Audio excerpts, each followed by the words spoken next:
But they had the cold open with last week or whatever, and then they went to the arena, and they're in Cleveland, Ohio. And my God, the poor people of Cleveland have put up with enough abuse already, but here came to the ring with no music, not even his music, not even anything to make this motherfucker exciting. Well, he cut off the Claudio video when Claudio was ranting, apparently the most fearless guy there is the fucking cameraman. He's following these guys everywhere with no problem. Like, there was a video, Claudio was yelling at the camera, and all of a sudden you hear, "Cut that off, it's enough!" And you're like, who the hell's that? We never hear that voice. Well, yeah, and then there's a reason why we're about to find out.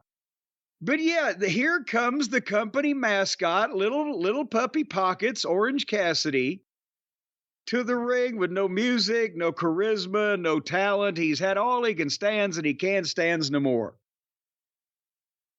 And he gets in the ring and starts cutting a live promo. And he said he doesn't do this normally, talking about speaking. I wish he wouldn't do it at all. He had a good streak going there. But after last week, when he watched his best friend's neck, that's Muffin Top Taylor, for those of you who mercifully missed that, my best friend's neck got crushed by a steel chair. And I was surrounded by the future of AEW, all the young wrestling stars, and they have no idea of the danger that they're in. So now this fucking moron that nobody can take seriously to begin with and looks like he couldn't whip cream with an outboard motor is standing there saying that I'm the only one that realizes how dangerous. He's got to come out and put Moxley over as being a badass. I'm the only one who realizes how dangerous Moxley is to the ratings. But these other guys, they got no idea of the danger they're in. So I know what I need to do. If we don't stop Moxley, there will be no future of AEW. And then he actually said, without AEW, I don't exist. I owe everything to... Yes, because nobody else would have ever put you on fucking television. You goddamn sad-looking son of a bitch. He's just said he's a sorry-looking. I actually got sued for saying that one time. What? Because I got in the ring in Baton Rouge, Louisiana to introduce the Midnight Express in 1984. And I looked at the people. I said, you got to be the sorriest looking bunch of people I've ever seen in my life. And then on the way back to the locker room, that's when that guy tried a little dive over the fucking guardrail and tried to punch me, and I ducked it and whacked him with the racket. And then Dundee, watching from the back, who was the booker, not wrestling at the time, he got on him but punched the guy in the face about 5 times. And when I was trying to hit him again, I drew back and I hit the cop in the head. And the guy ended up suing. In the newspaper article, when asked why that he made a run for her, he did this. They said, well, he called us all sad. Sad, sorry, whatever. He called us all sad. A very inflammatory remark in those days. You better watch out. Orange Cassidy may come after you. Yeah, well, you're a sad son of a bitch. And I'll tell you, I'm sorry, little fella. I don't pick on people that much smaller than me. So, but anyway, without AEW, he doesn't exist, so he needs to stop this. He needs to cut the head off the snake, talking about Moxley, and he's going to do it alone. He doesn't want these other guys to help him. He's going to do it alone. And then this fucking bunch of mayhem-causing rabble-rousers in this used pickup truck have been beating the shit out of the entire roster. And this little fucking scrawny pencil-necked son of a bitch, I'll just cut this fucking... I challenge you for an AEW World Title match, pal. And he finished it up and said, because I'm Orange Cassidy and I still don't need a catchphrase. Can you imagine, Brian, a regular WWE viewer, of which there are millions, as we're aware, but I'll turn on this other wrestling program. I heard, Bobby Lashley, Shelton Benjamin, I like them. They were just, I'll turn on this program. And this is what they fucking see. And they're horse laughing. And that's the end of that experiment. Could you imagine if you had turned on WWF TV in 1994 and Doink the Clown came out and says, I don't normally do this, but without WWE, I'm nothing. I'll do it myself. No, actually, that's not really an apt comparison because they use Doink on top. It's not an apt comparison, too, because that was only a couple of years into Doink. Orange Cassidy, this is 5 years now. And nothing is moving up. And they're just doubling down on everyone that drove everything down.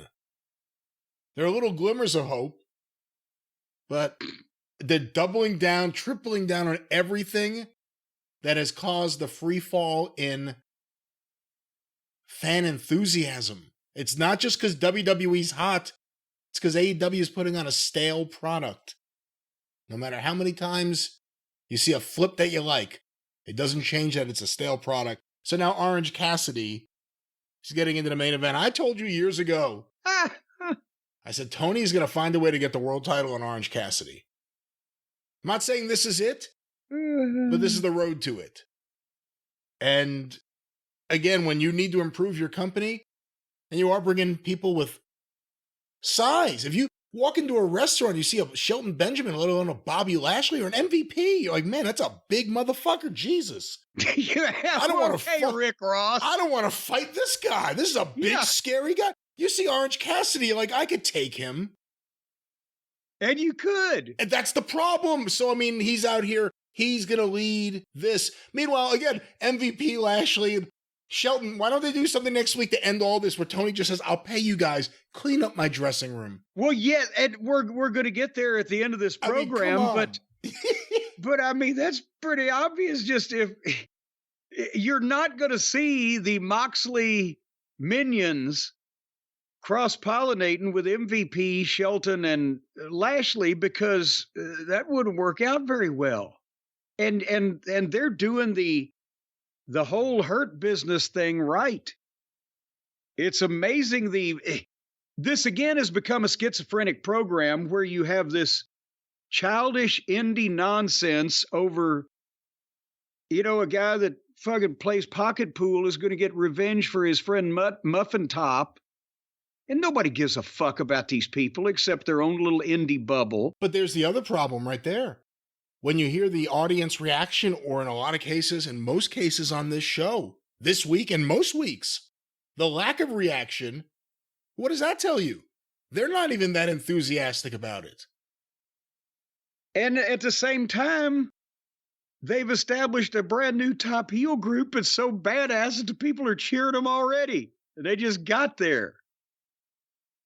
It's because they're doing wrestling, grown men doing wrestling angles that, imagine this, look somewhat convincing. Well, the other thing, too, is who's the baby face in AEW that isn't a sappy baby face? Like, when you really think about it, like, who have they put out there as the baby face side against Moxley? Not counting the Bucks who ran away, but Darby. Dork Order, Orange Cassidy, Daniel Garcia. How many of those guys have done a promo about how grateful they are to be there, how much they love it there, how they're mad at MJF or other people for not loving it enough there? Like, this is the problem. That's not the future of the company. And they're acting like this is the future of the company. You forgot about Action Andretti. Well, you know what? He at least hasn't done that promo. They don't give him promo time. Yeah, he never gets to talk at all. But no, seriously, right? Every single one of them, you want to get behind him, and it just turns into this sappy promo that's as cheesy as like a babyface talking to kids in the early 80s. Like, it's just cheesy, and it doesn't work. It makes people it makes them more friendly and less someone you want to cheer. Well, yes, and also, let's be honest, even if they had material written by Roy Shire himself, they're not gonna they're kids that nobody cares about because they've been interchangeable and they've done the same shit over and over for the last however many years. And in one of these brawls they had, one of the Dork Order guy, is that Reynolds? Alex Reynolds. He's the one with the long hair, right? And he had his ribs taped up. Yeah. I said, what the fuck? When he first came in and somebody grabbed him and dropped him on the railing crotch first, I said, who is that chick in a tube top? I was like, who is that? Just came out of nowhere. It looked like a girl in a tube top. Alex Reynolds with his fucking rib tape on. And it's just these guys have been job guys and or willy-nilly, wishy-washy, interchangeable indie wrestlers, and nobody's produced them out of it, and nobody's booked them out of it. And now that's what's running in to fucking save the company. Again, Shelton and Lashley could, just step in and easily take care of the situation instead of these fucking dozen guys.